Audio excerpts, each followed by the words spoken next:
Hey, c'est Pasteur Shekina Massoudi. Bienvenue donc dans ces moments. Nous allons bientôt aller dans la parole, mais j'aimerais ici nous faire comprendre que pendant que tout le monde est sous la psychose, tout le monde est en train de d'affronter cette pandémie qui est en train de vouloir ravager la race humaine, il y a des mesures qui s'imposent, des mesures stratégiques, des mesures intelligentes qui s'imposent, que nous devons prendre en train de faire travailler nos méninges, pas seulement biologiquement, mais aussi spirituellement. C'est ça en fait le message que je t'apporte aujourd'hui, ok? Certaines mesures, certaines stratégies que nous devons prendre, d'accord? Je te parle aujourd'hui de trois stratégies, voilà, trois stratégies qu'il faudrait prendre pour ne pas se laisser attraper par le diable, d'accord? On se retrouve dans le message et je crois que ceci va te faire du bien, que ceci soit une bénédiction pour toi. Suivons.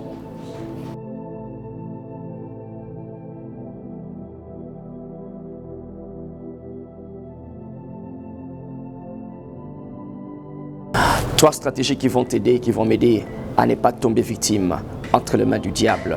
Par les temps qui courent, plusieurs victimes ne se font que compter ou sont en train d'être comptées. Et ma prière pour toi, c'est que tu ne tombes pas victime. Et j'aimerais que tu pries pour moi parce que nous sommes dans un temps où chacun de nous doit être le gardien de l'autre. Et ma prière, c'est que personne ne puisse tomber victime. Alors je t'amène ici par la parole de Dieu trois stratégies qui vont t'aider et qui vont aider moi et qui vont aider ton frère, ta soeur, ton père, ta mère, n'importe qui, ta femme, ton mari, à ne pas tomber victime entre les mains du diable. Et je le puise de l'expérience ou encore de l'épisode des enfants d'Israël dans leur passage dans le désert pour aller vers la terre promise après être sortis de l'Égypte. Et dans Exode chapitre 17, nous voyons cette histoire à partir du verset 8. C'est cet épisode avec Amalek où nous connaissons l'histoire. Pour ceux-là qui connaissent la parole de Dieu, Moïse est allé sur la montagne, il avait les mains levées et Israël était en train de vaincre. Et quand il baissait les mains, Israël était en train de perdre. Mais dans Deutéronome 25, à partir du verset 17 jusqu'au verset 19, Dieu a commencé par dire la phrase « Souviens-toi de ce que fit Amalek, de ce que t'es fit Amalek ». Cette phrase « Souviens-toi », c'est par là que j'aimerais commencer aujourd'hui. J'ai fini par comprendre par expérience que les solutions pour les problèmes présents peuvent être puisées des situations du passé. Dieu dit souviens-toi parce que tout ce par quoi tu es passé, tout ce par lequel nous sommes passés dans le passé peuvent nous aider à avoir certaines illuminations, certaines lumières pour nous aider à résoudre le problème dans le présent. Et c'est par quoi nous sommes en train de passer dans le monde aujourd'hui avec coronavirus qui fait qu'aujourd'hui il n'y a pas d'église qui se réunissent, il n'y a pas de mosquées qui se réunissent, il n'y a pas de groupements religieux, il n'y a pas de rassemblements, tout le monde applique la distance. Ce sont des expériences qui sont déjà passées, non peut-être pas dans la même forme, mais il y a des choses par lesquelles nous sommes passés dans le passé qui peuvent nous aider à nous renseigner, à savoir comment est-ce que nous pouvons gérer cette situation présente. Alors Dieu dit, souviens-toi de ce que tes filles, Amalek, et la Bible nous fait comprendre en parlant, Dieu est en train de dire, lorsqu'il est venu contre toi, il est venu par derrière. Et il s'est jeté sur ceux-là qui traînaient les pieds derrière.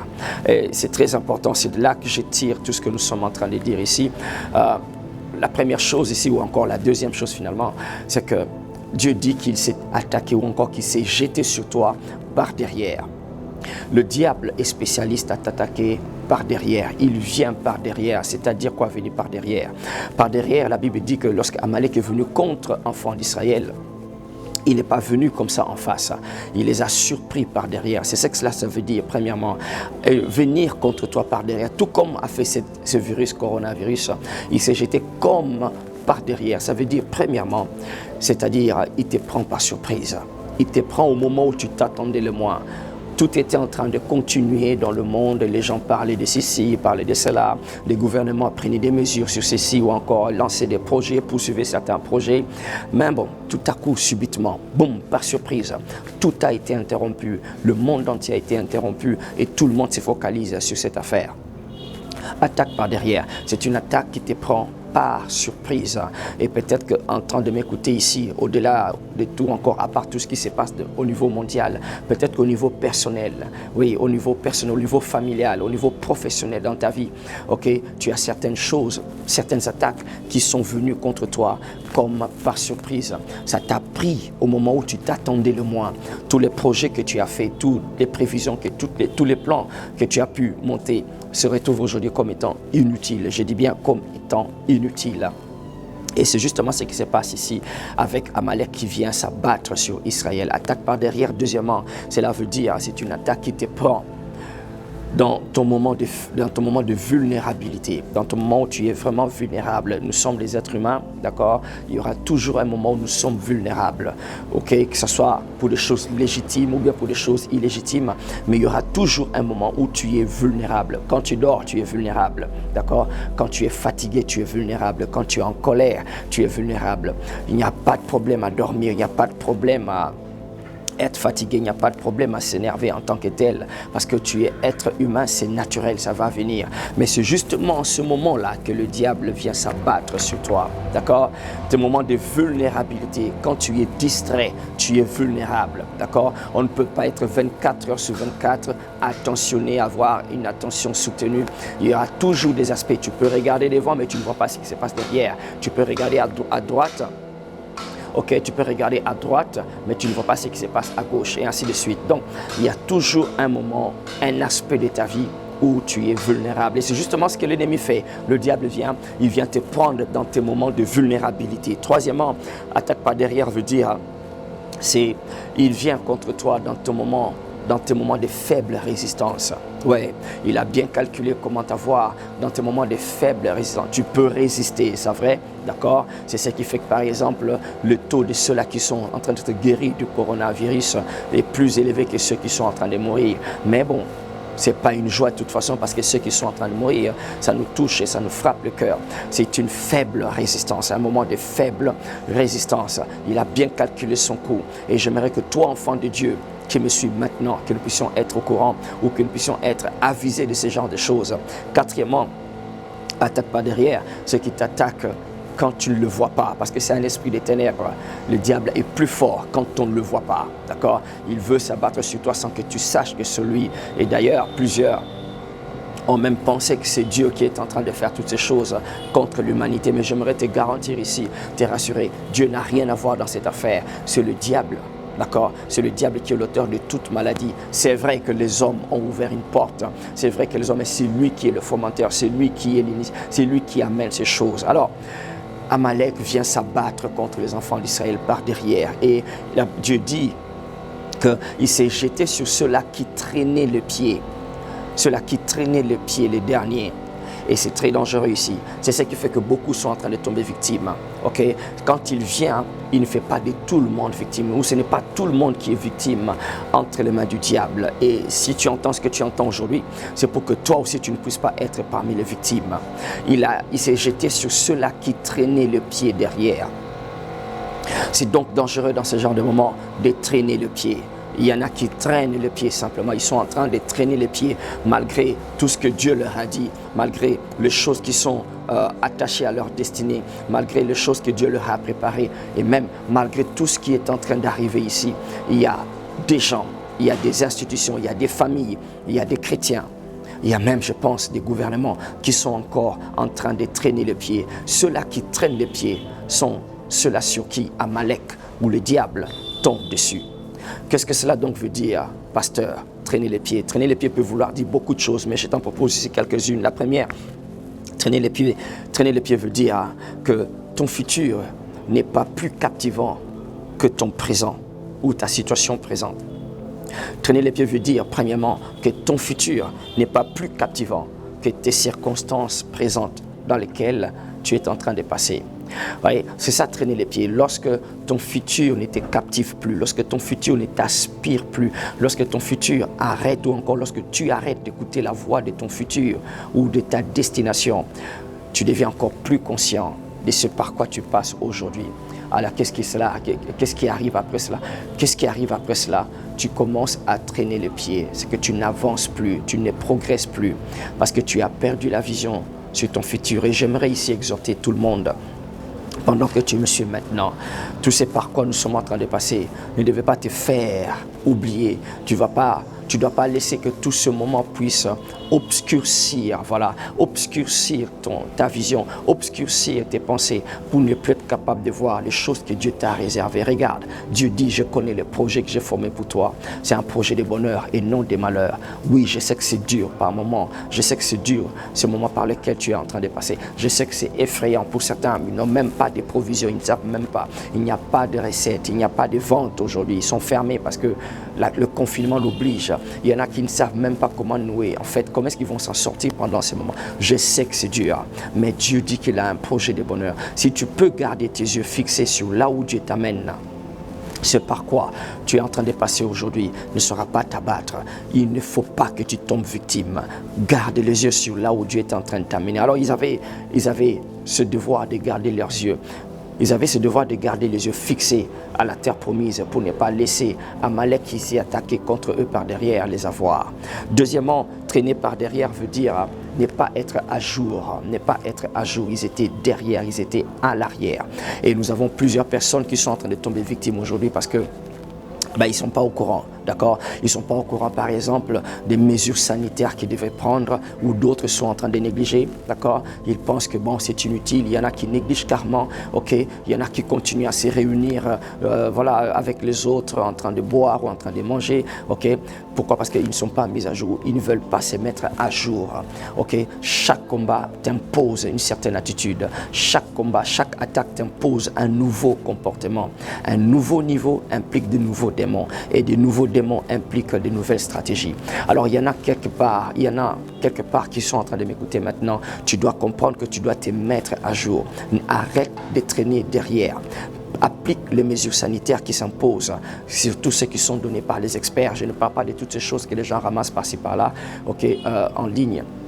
Mais je parle des mesures sanitaires, des experts qui sont en train de donner. Mets-toi à jour, d'accord? Prends des mesures qui s'imposent pour toi. Arrête de traîner en arrière, ok? Et les gouvernements doivent apprendre aussi à ajuster leur façon de faire, ok? À adapter, à s'ajuster, à s'adapter par rapport à la situation actuelle. Sinon, ils seront en train de traîner derrière et Amalek s'abat sur ceux-là qui traînent derrière. Et puis, troisièmement, traîner derrière veut dire être démotivé, être découragé. C'est la pire ou encore l'une des pires des choses qui ne doit pas t'arriver. Pendant tout ce qui est en train de s'arriver, les nouvelles que tu entends, les morts, la liste des morts qui est en train de continuer à s'élargir et tout ça, il ne faudrait pas que tu te décourages. Il ne faudrait pas que tu puisses baisser le bras. Garde ta force. Traîner par derrière, c'était ceux-là en Israël qui certainement, ils étaient fatigués. Je ne dis pas physiquement, mais bon, moralement, psychologiquement, ils étaient démotivés. Il y a un point où quelqu'un arrive et il dit, je ne sais plus quoi faire. Je suis arrivé au bout. C'est justement ce que le diable veut que tu puisses dire ou que tu puisses faire. Être démotivé, être découragé. Ne te décourage pas encore parce qu'il y a une solution qui arrive. Et puis, quatrièmement, traîner derrière veut dire ne pas être sous la nuée. Ils étaient dans le camp, mais il y avait cette nuée qui était en train de les conduire. Mais ceux-là ont choisi de traîner le pied derrière, c'est-à-dire qu'ils n'étaient pas sous la couverture de la nuée. Ils n'étaient pas sous l'ombre de la nuée. Dans Psaume 91, nous comprenons au verset 1, il dit que celui qui demeure sur l'abri du Très-Haut repose à l'ombre du Tout-Puissant. Être sous la nuée, ça veut dire rester sous l'ombre du Tout-Puissant. Reste sous l'ombre, ne t'éloigne pas de l'ombre du Tout-Puissant, ne t'éloigne pas de Dieu. C'est vrai qu'il n'y a plus de culte, on ne se réunit plus, mais ne t'éloigne pas de la présence de Dieu. Ne va pas loin, sinon tu vas être comme ceux-là qui sont tombés victimes entre les mains d'Amalek. C'est presque comme un grand piège maintenant, d'accord? Rester à la maison, regarder la télé, être en famille, ne plus sortir et tout. Quelqu'un peut se réjouir, ah bon, on va plus trop passer du temps au culte, mais c'est justement ça, s'éloigner de la nuée.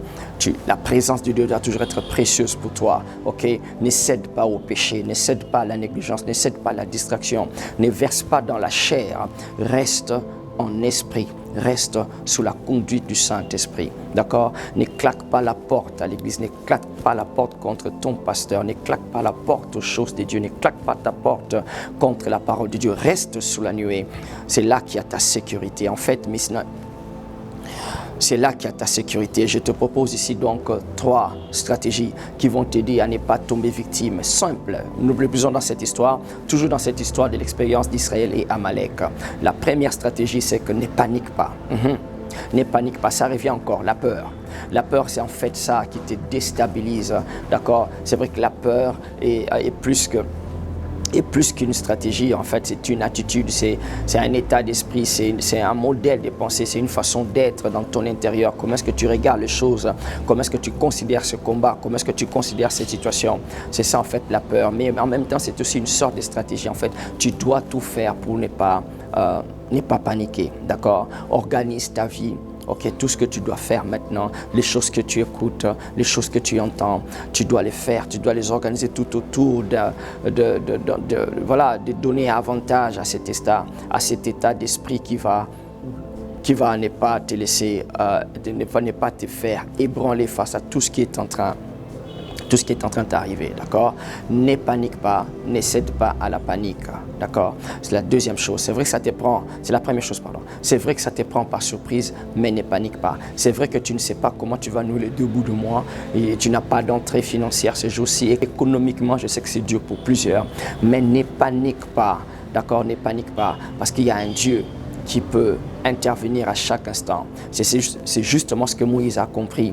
Il les a attaqués par derrière, mais ils n'ont pas paniqué. Il a rassemblé tout le monde. C'est la deuxième chose en fait que tu devrais faire. Réponds à l'appel de la responsabilité. Réponds à l'appel de la responsabilité. Tout ce qui est en train d'arriver maintenant, c'est un appel à la responsabilité des chefs de famille, des chefs des églises, des chefs de gouvernement, des chefs des entreprises, à l'appel de responsabilité. Tout celui, ok, partout il est, homme ou femme, enfant, petit, grand, c'est un appel à la responsabilité. Nous devons ici être tous responsables. Moïse a assumé les responsabilités et il a dit, le combat est là, il faut se battre.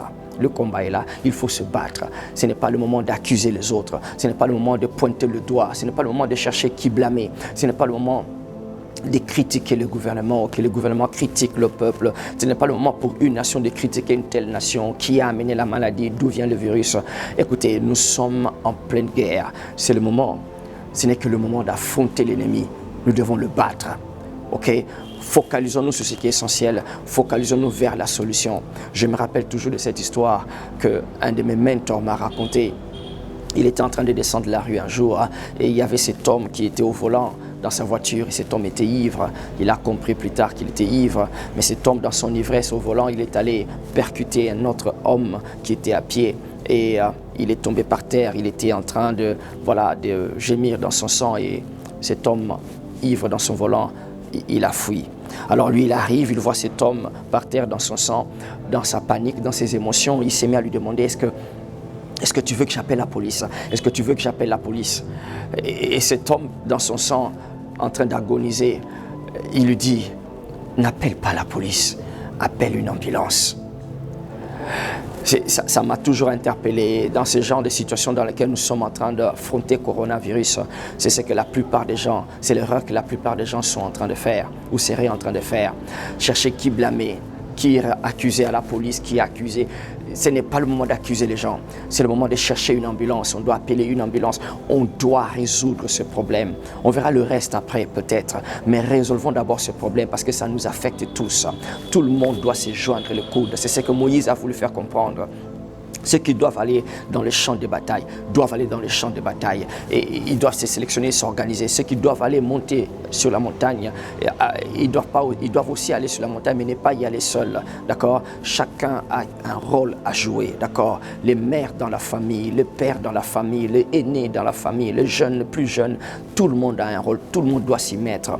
La plupart des gens ne veulent pas réaliser qu'ils doivent mettre à jour, comme nous avions dit, leurs informations. Ils doivent s'assumer en fait. C'est le moment de prendre ses responsabilités et combattre cet ennemi.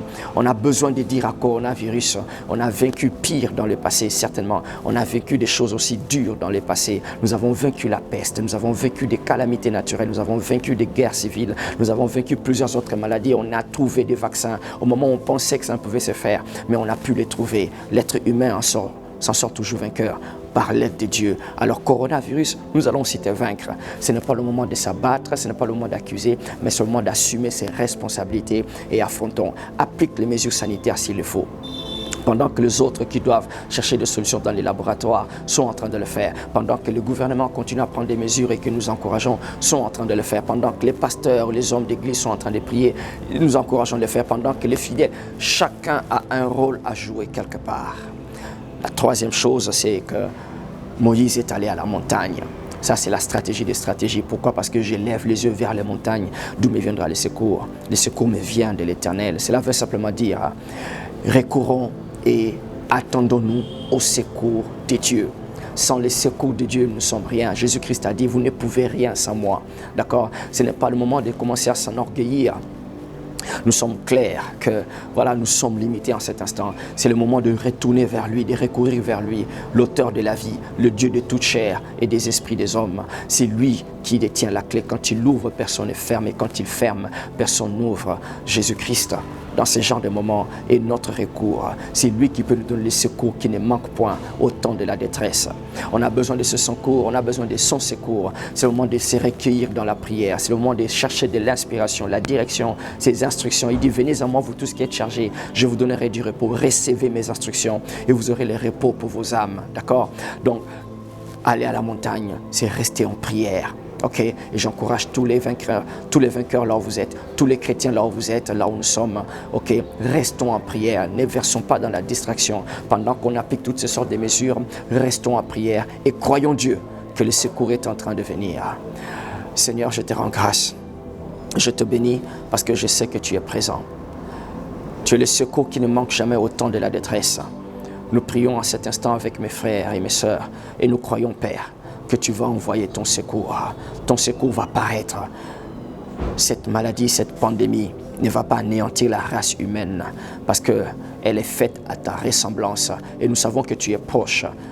Nous croyons au Seigneur. Nous décrétons donc des solutions. Nous décrétons donc la percée dans la prise ou encore à trouver la solution qu'il faut. Nous te croyons, Seigneur. Ton esprit est à l'œuvre, ta puissance est à l'œuvre. Nous allons vaincre le coronavirus. Béni soit ton Seigneur, que ta main de protection soit sur chacun de tes enfants. Que l'alliance de l'exemption, qu'elle puisse agir sur tous ceux qui croient. Tu as dit, 1000 tomberont à ton côté, 10 000 à ta droite. Mais toi, tu ne seras pas atteint. Que ton nom soit béni, Père. Couvre nos familles, couvre nos bien-aimés, couvre ceux qui nous sont chers. Ô Père, que ton vent souffle dans les nations. Inspire, Seigneur, ceux-là qui sont dans les laboratoires en train d'effectuer des recherches, Seigneur. Inspire pour que les solutions soient trouvées et soient trouvées vite. Qu'il ne se fasse plus aucune autre victime. Nous te croyons, Seigneur, parce que tu es le secours qui ne manque point au temps de la détresse. Merci, Seigneur. Au nom de Jésus-Christ, nous avons ainsi prié. Amen. Voilà, c'est la chapelle des vainqueurs internationale Mbinza Upen. Nous avons été heureux d'être avec vous et nous continuons à être avec vous. Que le Seigneur soit avec chacun de nous, tous ceux qui croient, que l'intervention du Seigneur vous parvienne. Ceux qui sont malades, que la main de Dieu vous touche et que vous soyez guéris. Tous les diables qui vous combattent, que vous puissiez trouver victoire. Que Dieu vous bénisse. Je suis Shekina Massoudi, pasteur résident à la chapelle des vainqueurs internationale Mbinza Upen, Kinshasa, RDC. Et j'approuve ce message.